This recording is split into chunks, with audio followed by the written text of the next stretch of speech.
সালামু আলাইকুম সম্মানিত ভিউয়ার্স, আমরা এখন দাঁড়িয়ে আছি বাংলাদেশের চুয়াডাঙ্গা জেলার দামোহর উপজেলার নাটুদা ইউনিয়নের নাটুদহ হাজারদুয়ারি স্কুলে।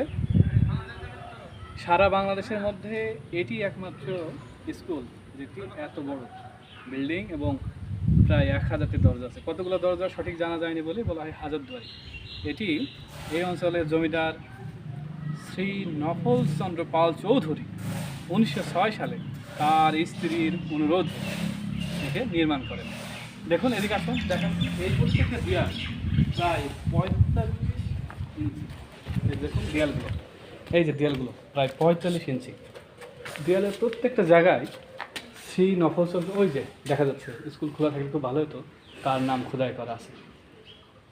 তো পরবর্তীতে এটি কলকাতা বিশ্ববিদ্যালয়ের অধীনে 1911 সালে প্রথম এন্ট্রান্স পরীক্ষা এই স্কুলের শুরু হয়। তারপর থেকে আজ পর্যন্ত স্কুলটি সেবা দিয়ে যাচ্ছে। এরকম স্কুল বাংলাদেশে আর দ্বিতীয়টি নেই। ধন্যবাদ সকল।